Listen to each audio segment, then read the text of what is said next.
Question 1. After a cerebrovascular accident, a 75-year-old client is admitted to the healthcare facility. The client has left-sided weakness and an absent gag reflex. He's incontinent and has a tarry stool. His blood pressure is 90/50 mmHg, and his hemoglobin is 10 grams per deciliter. Which of the following is a priority for this client? A. Checking stools for occult blood. B. Performing range of motion exercises to the left side. C. Keeping skin clean and dry. D. Elevating the head of the bed to 30 degrees.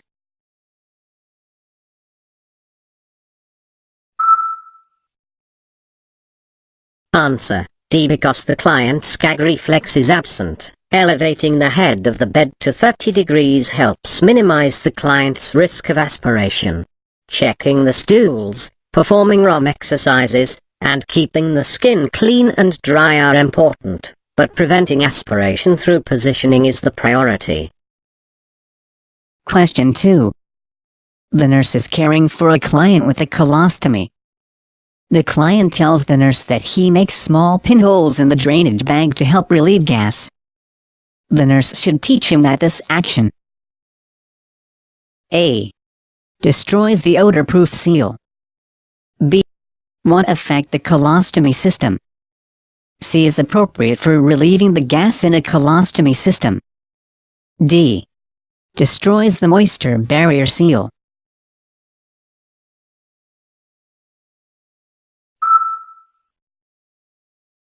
Answer: any hole, no matter how small, will destroy the odor-proof seal of a drainage bag. Removing the bag or unclamping it is the only appropriate method for relieving gas. Question 3. When assessing the client with celiac disease, the nurse can expect to find which of the following? A. Steatorrhea. B. Jaundice sclerosis. C. Clay-colored stools. D. Widened pulse pressure.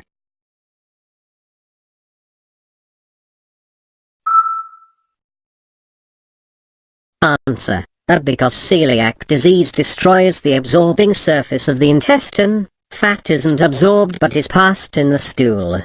Steatorrhea is bulky, fatty stools that have a foul odor. Jaundiced clear result from elevated bilirubin levels. Clay-colored stools are seen with biliary disease when bile flow is blocked. Celiac disease doesn't cause a widened pulse pressure. Question 4.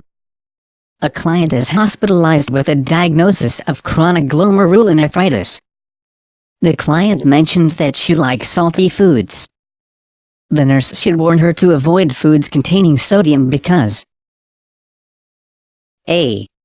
Reducing sodium promotes urea nitrogen excretion. B.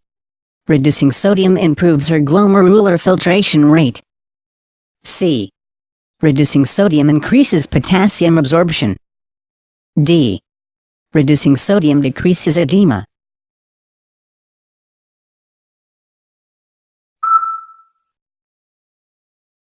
Answer: D. Reducing sodium intake reduces fluid retention. Fluid retention increases blood volume, which changes blood vessel permeability and allows plasma to move into interstitial tissue, causing edema. Urea nitrogen excretion can be increased only by improved renal function. Sodium intake doesn't affect the glomerular filtration rate. Potassium absorption is improved only by increasing the glomerular filtration rate. It isn't affected by sodium intake. Question 5. The nurse is caring for a client with a cerebral injury that impaired his speech and hearing. Most likely, the client has experienced damage to the A. Frontal lobe. B. Parietal lobe. C. Occipital lobe. D. Temporal lobe.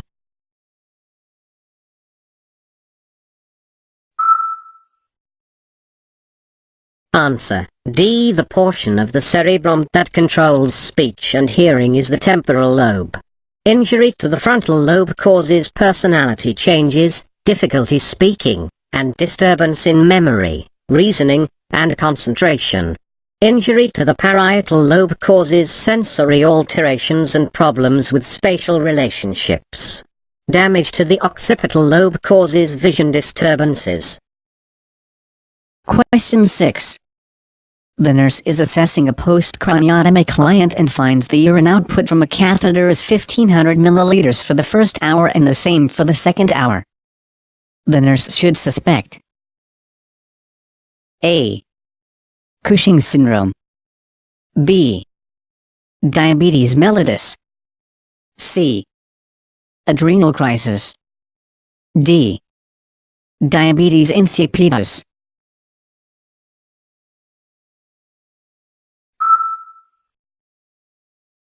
Answer: D. Diabetes insipidus is an abrupt onset of extreme polyuria that commonly occurs in clients after brain surgery. Cushing's syndrome is excessive glucocorticoid secretion resulting in sodium and water retention. Diabetes mellitus is a hyperglycemic state marked by polyuria, polydipsia, and polyphagia. Adrenal crisis is under-secretion of glucocorticoids resulting in profound hyperglycemia, hypovolemia, and hypertension. Question 7. The nurse is providing post-procedure care for a client who underwent percutaneous lithotripsy. In this procedure, an ultrasonic probe inserted through a nephrostomy tube into the renal pelvis generates ultra-high-frequency sound waves to shatter renal calculi. The nurse should instruct the client to A. Limit oral fluid intake for 1 to 2 weeks. B. Report the presence of fine, sand-like particles through the nephrostomy tube. C. Notify the physician about cloudy or foul-smelling urine. D. Report bright pink urine within 24 hours after the procedure.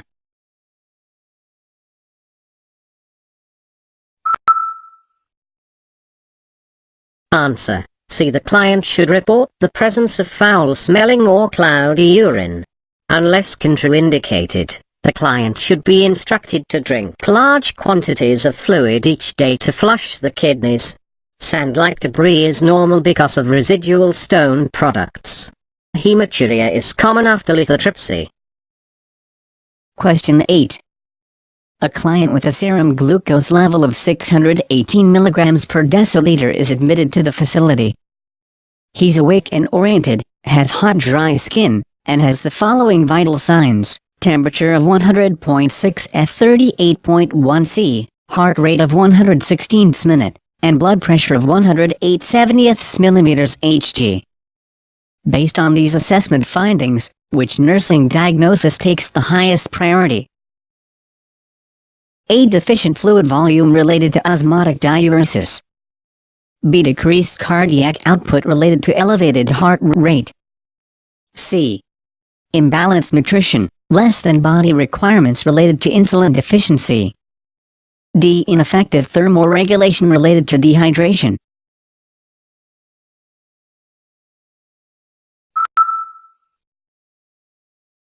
Answer: a serum glucose level of 618 mg/dl indicates hyperglycemia, which causes polyuria and deficient fluid volume. In this client, tachycardia is more likely to result from deficient fluid volume than from decreased cardiac output because his blood pressure is normal. Although the client's serum glucose is elevated, food isn't a priority because fluids and insulin should be administered to lower the serum glucose level. Therefore, a diagnosis of imbalanced nutrition, less than body requirements, isn't appropriate. A temperature of 100.6 superscript OF isn't life-threatening, eliminating ineffective thermoregulation as the top priority. Question 9. Capillary glucose monitoring is being performed every 4 hours for a client diagnosed with diabetic ketoacidosis. Insulin is administered using a scale of regular insulin according to glucose results. At 2 p.m., the client has a capillary glucose level of 250 milligrams per deciliter for which he receives 8 U of regular insulin. The nurse should expect the doses: A. Onset to be at 2 p.m. and its peak at 3 p.m. B. Onset to be at 2:15 p.m. and its peak at 3 p.m. C. Onset to be at 2:30 p.m. and its peak at 4 p.m. D. Onset to be at 4 p.m. and its peak at 6 p.m.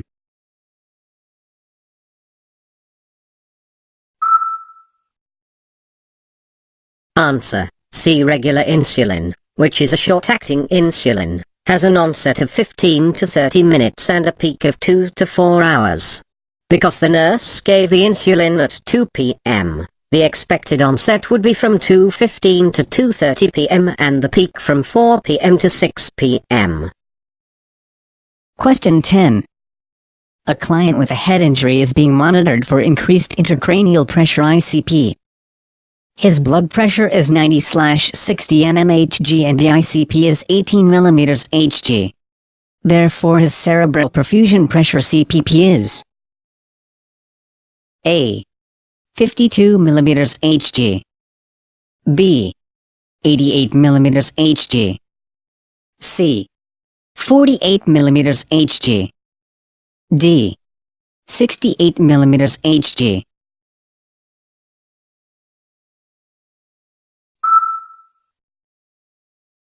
Answer: a CPP is derived by subtracting the ICP from the mean arterial pressure map. For adequate cerebral perfusion to take place, the minimum goal is 70 mm of mercury. The map is derived using the following formula: map equals diastolic blood pressure x2 plus systolic blood pressure, 3 map equals 60 x2 plus 90, 3 map equals 70 mm of mercury. To find the CPP, subtract the client's ICP from the map, in this case, 70 mm of mercury to 18 mm of mercury equals 52 mm of mercury.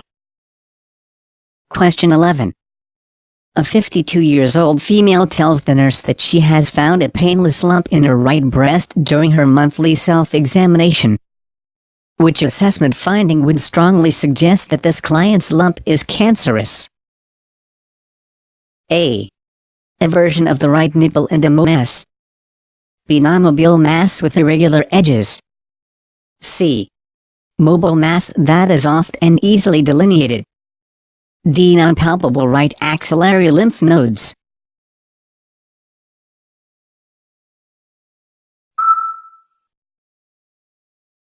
Answer: B. Breast cancer tumors are fixed, hard, and poorly delineated with irregular edges. Nipple retraction not eversion may be a sign of cancer. A mobile mass that is soft and easily delineated is most often a fluid-filled benign cyst. Axillary lymph nodes may or may not be palpable on initial detection of a cancerous mass. Question 12. A client is scheduled to have a descending colostomy. He's very anxious and has many questions regarding the surgical procedure, care of stoma, and lifestyle changes. It would be most appropriate for the nurse to make a referral to which member of the healthcare team? A. Social worker. B. Registered dietitian. C. Occupational therapist. D. Interstitial nurse therapist.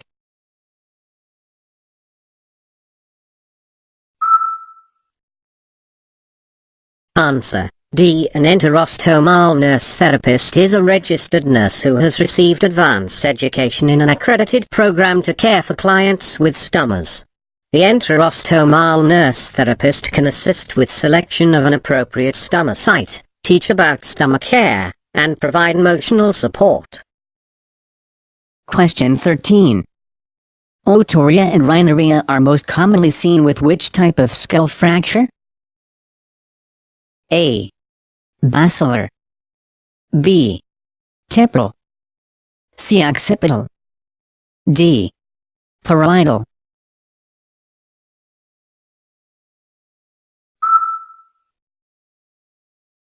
Answer: Otorrhea and rhinorrhea are classic signs of basilar skull fracture. Injury to the dura commonly occurs with this fracture, resulting in cerebrospinal fluid CSF leaking through the ears and nose.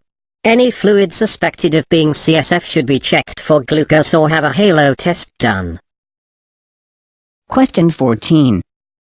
A male client should be taught about testicular examinations. A. When sexual activity starts. B. After age 60. C. After age 40. D. Before age 20.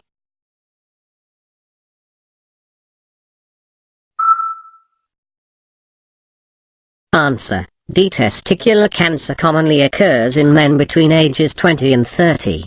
A male client should be taught how to perform testicular self-examination before age 20, preferably when he enters his teens. Question 15. Before weaning a client from a ventilator, which assessment parameter is most important for the nurse to review? A. Fluid intake for the last 24 hours. B. Baseline arterial blood gas ABG levels. C. Prior outcomes of weaning. D. Electrocardiogram ECG results.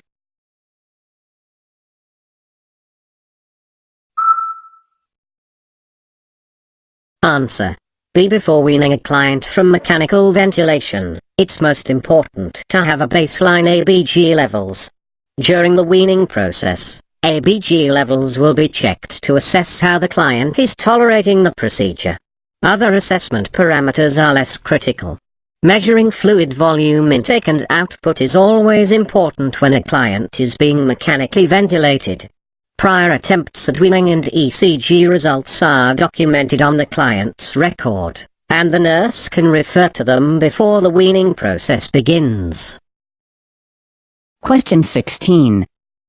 The nurse is speaking to a group of women about early detection of breast cancer. The average age of the women in the group is 47.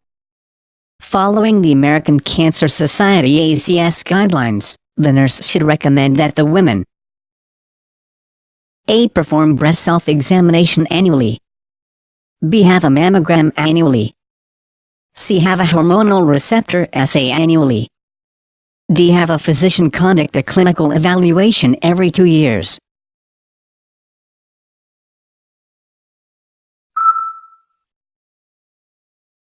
Answer. B. According to the ACS guidelines, women older than age 40 should perform breast self-examination monthly, not annually. The hormonal receptor assay is done on a known breast tumor to determine whether the tumor is estrogen or progesterone dependent. Question 17. When caring for a client with esophageal varices, the nurse knows that bleeding in this disorder usually stems from A. Esophageal perforation. B. Pulmonary hypertension. C. Portal hypertension. D. Peptic ulcers.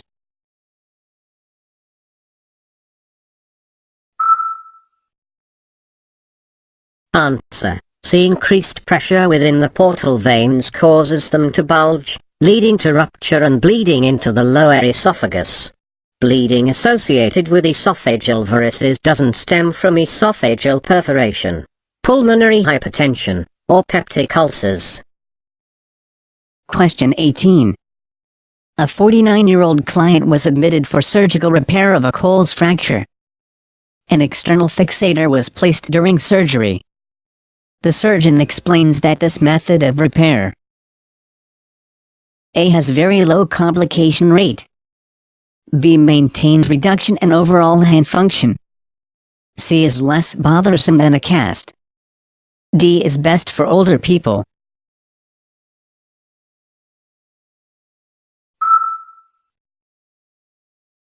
Answer. B. Complex intra-articular fractures are repaired with external fixators because they have a better long-term outcome than those treated with casting. This is especially true in a young client. The incidence of complications, such as pin tract infections and neuritis, is 20% to 60%. Clients must be taught how to do pin care and assess for development of neurovascular complications. Question 19. A client is hospitalized with a diagnosis of chronic renal failure. An arteriovenous fistula was created in his left arm for hemodialysis. When preparing the client for discharge, the nurse should reinforce which dietary instruction? A. Be sure to eat meat at every meal. B. Monitor your fruit intake and eat plenty of bananas. C. Restrict your salt intake. D. Drink plenty of fluids.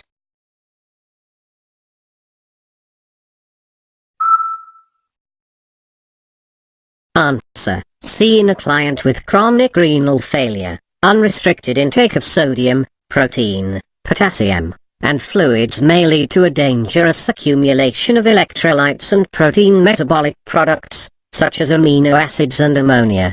Therefore, the client must limit his intake of sodium, meat high in protein, bananas high in potassium, and fluid because the kidneys can't excrete adequate urine. Question 20.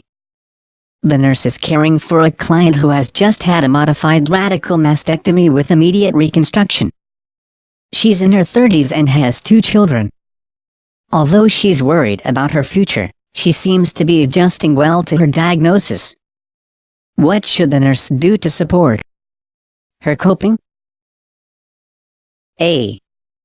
Tell the client's spouse or partner to be supportive while she recovers. B.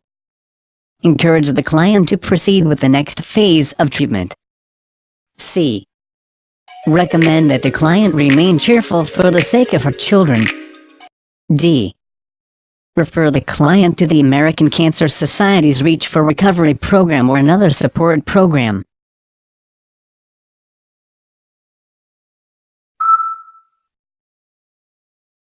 Answer. D. The client isn't withdrawn or showing other signs of anxiety or depression. Therefore, the nurse can probably safely approach her about talking with others who have had similar experiences, either through Reach for Recovery or another formal support group. The nurse may educate the client's spouse or partner to listen to concerns, but the nurse shouldn't tell the client's spouse what to do. The client must consult with her physician and make her own decisions about further treatment. The client needs to express her sadness, frustration, and fear. She can't be expected to be cheerful at all times. Question 21. A 21-year-old male has been seen in the clinic for thickening in his right testicle.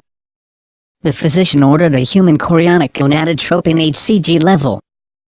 The nurse's explanation to the client should include the fact that A. The test will evaluate prostatic function. B. The test was ordered to identify the site of a possible infection. C.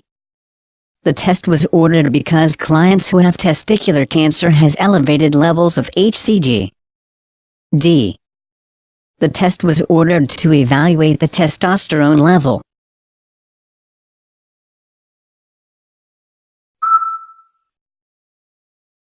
Answer. C. HCG is one of the tumor markers for testicular cancer. The HCG level won't identify the site of an infection or evaluate prostatic function or testosterone level. Question 22. A client is receiving captopril for heart failure. The nurse should notify the physician that the medication therapy is ineffective if an assessment reveals A. A skin rash. B. Peripheral edema. C. A dry cough. D. Postural hypotension.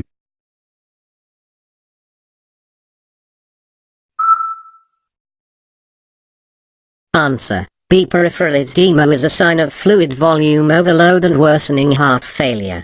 A skin rash, dry cough, and postural hypertension are adverse reactions to captopril, but they don't indicate that therapy isn't effective. Question 23.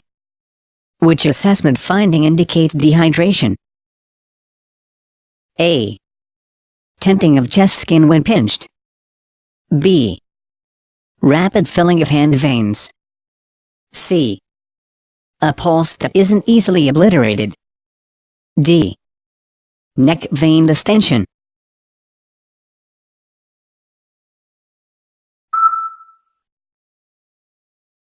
Answer. A tenting of chest skin when pinched indicates decreased skin elasticity due to dehydration. Hand veins fill slowly with dehydration, not rapidly. A pulse that isn't easily obliterated and neck vein distension indicate fluid overload, not dehydration. Question 24. The nurse is teaching a client with a history of atherosclerosis. To decrease the risk of atherosclerosis, the nurse should encourage the client to A. Avoid focusing on his weight. B. Increase his activity level. C. Follow a regular diet. D. Continue leading a high-stress lifestyle.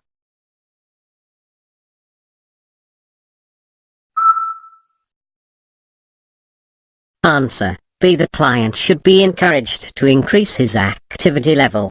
Maintaining an ideal weight, following a low cholesterol, low sodium diet, and avoiding stress are all important factors in decreasing the risk of atherosclerosis.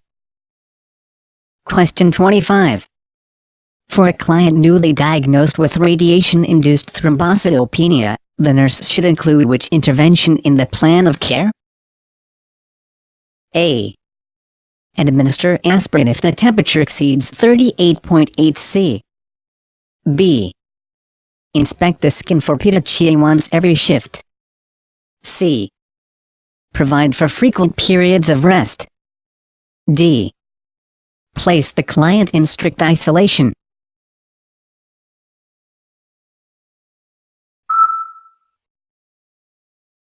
Answer. B. Because thrombocytopenia impairs blood clotting, the nurse should assess the client regularly for signs of bleeding, such as petechiae, purpura, epistaxis, and bleeding gums.